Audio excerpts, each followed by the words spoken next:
If there is one player who deserves a lot of praise this year, it's Thibeau Flamment. Thibeau Flamment is a French international rugby player playing for Stade Toulousain in France.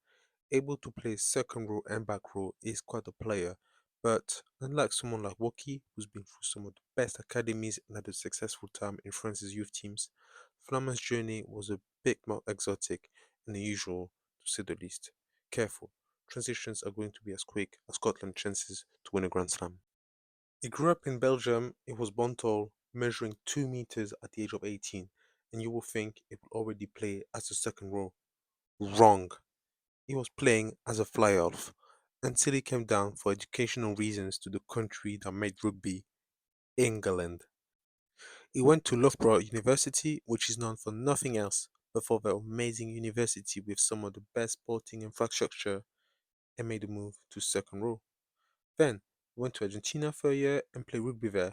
Came back to Loughborough University, moved from the fifth team to the first team, which got him to be selected to join London Wasps Academy, where he joined the first team and did quite well. Then Bronca, Eddie Jones' French bestie, told Toulouse coach Mola about his player that England were about to take a Frenchie in their squad, as he was soon eligible to play for England, and he needed to be brought back to France where he never played before to be eligible to take his England's eligibility away.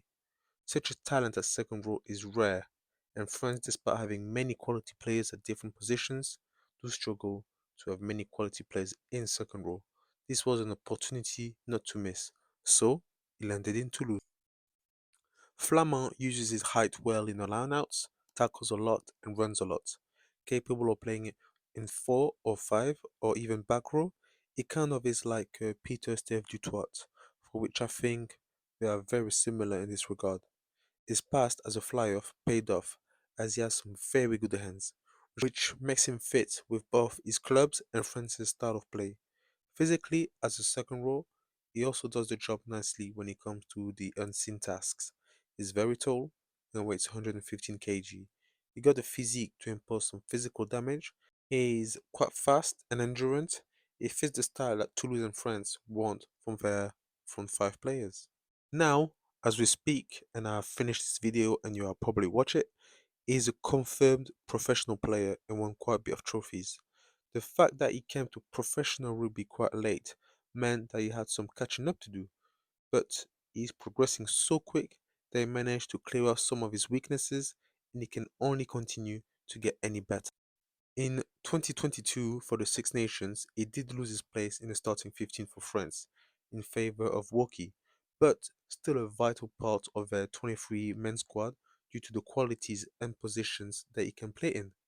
During the Autumn Nation series, he got put at number 5 when Willem C was injured, and he played really well against Australia, showing everyone he can play number 5 as well while still keeping his other abilities.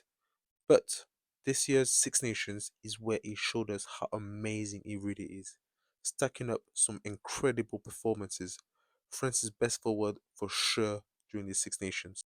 He made 17 tackles against Italy, 26 against Ireland, 15 against Scotland, and only 9 against England. But he did score 2 amazing tries in this game, so we allowed it that he made less than 10 tackles. Actually, when we're comparing other France's second row since Galtier took over, he has some very good stats. Despite only getting his first cap in November 2021, he's already Galtier's third most used second row in terms of caps. His 26 tackles made against Ireland gave him the record of tackles made by a French player ahead of Leroux against England in 2020 with 22 tackles under Galtier. But Woki will be back from injuries and so will maybe Jolange. So a spot in the starting 15 isn't confirmed. His dominant stats will perhaps help him keep his number 4 or 5 jersey. So let's have a look at his stats during this year's Six Nations. He was the French forward that touched the ball the most against Ireland this year with 16 carries, and he's the France's second row that made the second and third most running with 29 meters against Italy and Ireland this year. Additionally, he made on average 2 meters per carry, which is the highest among French second row, ahead of heavier players like Willem C and Taifé Finnois. This gives him an average of 0.4 meters per carry, which is ahead of the competition and allowed him to beat on average zero point 0.6 players. He's also first in average tackles made with 14.2 tackles, but dominates them less with only 0.6 dominant tackles, which is far from Williams' average of 1.4. In lineouts, Walkie is undeniably a better option, but Flammer is just behind with an average of 2.2 lineouts taken, but is doing better than Walkie with an average lineout steal of 0.3 per game. Knowing how much France's staff likes to operate with stats, these for sure did not go unnoticed for Gaultier. He is still young and got so much more to progress on. For sure though, he will be a main player for Toulouse and France. But I think he already is.